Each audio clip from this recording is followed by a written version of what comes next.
So, the European Union has this massive plan to turn an entire continent into a climate neutral powerhouse. It's called the Green Deal, and honestly, it's one of the most ambitious projects on the entire planet.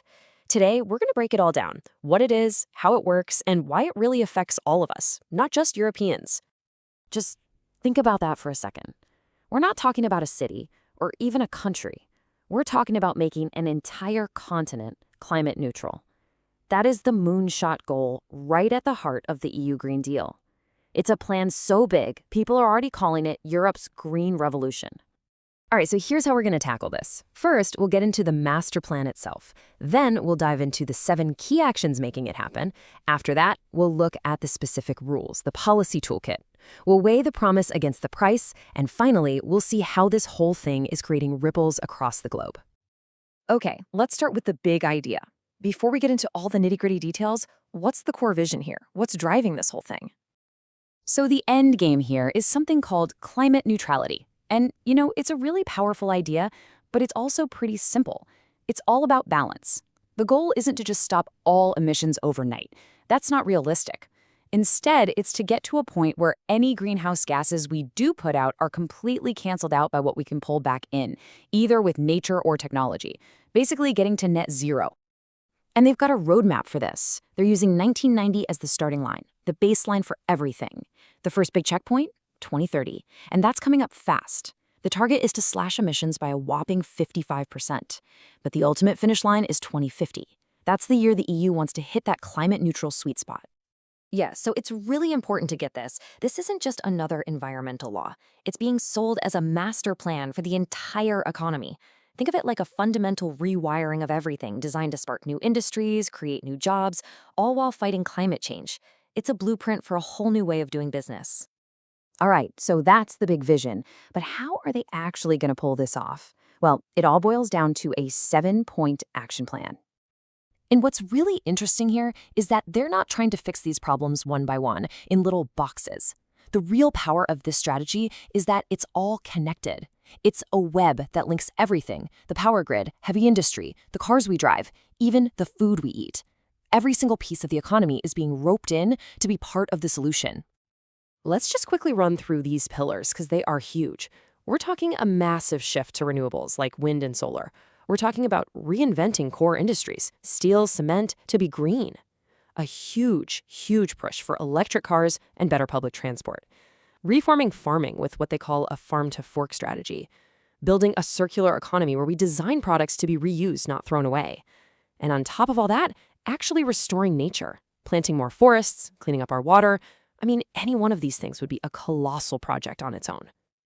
Okay, a big plan is great, but it's just a plan without some teeth, right? You need rules, you need incentives to actually make it happen. So let's look at the toolkit the EU is using to enforce this green game. First up, there's a tool with a really long reach called CBAM. The easiest way to think about it is like a carbon tax at the border. It's there to make sure EU companies that play by the green rules aren't getting beat by competitors from countries with laxer standards. And here's the clever part. It basically pushes other countries to clean up their own act if they want to keep trading with Europe. It's a pretty smart move. Next up is the ETS, and this is really the engine driving change inside the EU. It's a pay-to-pollute system.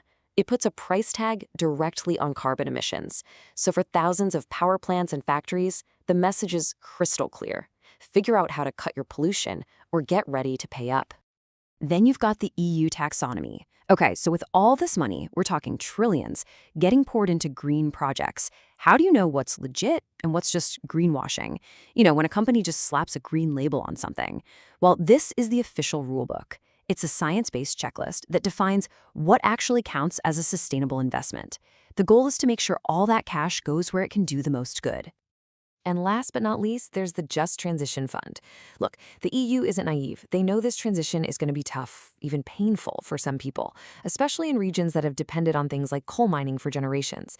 So this fund is basically a financial safety net.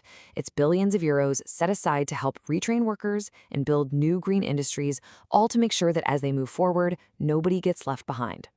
All right, so the plan is incredibly ambitious. The tools are there, but let's be real. What's the upside here, and what are the massive challenges that come with it?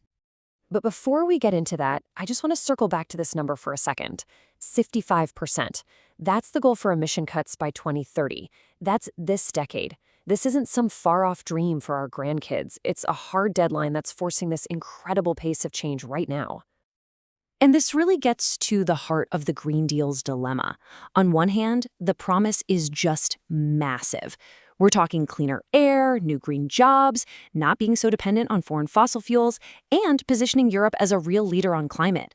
But the other side of that coin is the price tag. The transition is insanely expensive. There's a real risk that costs could go up for everyday people, and these tough new standards could make it really hard for developing countries to trade with the EU. And that brings us to our final point. You see, because the EU is such a huge economic giant, what it does at home doesn't just stay at home.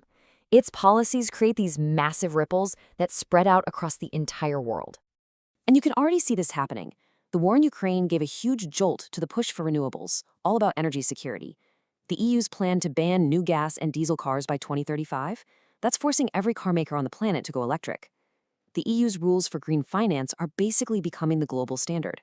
And now you're seeing other major players, the US, India, Japan, starting to tweak their own policies, partly just to keep up.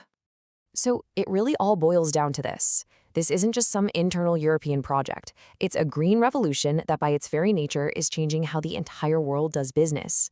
Which of course leaves us with a big question. Is the EU Green Deal a brilliant blueprint for the rest of the world? Or is it a massive, high-stakes gamble? Honestly, the answer to that is going to play out over the next few decades, and you can be sure the entire world will be watching to see what happens.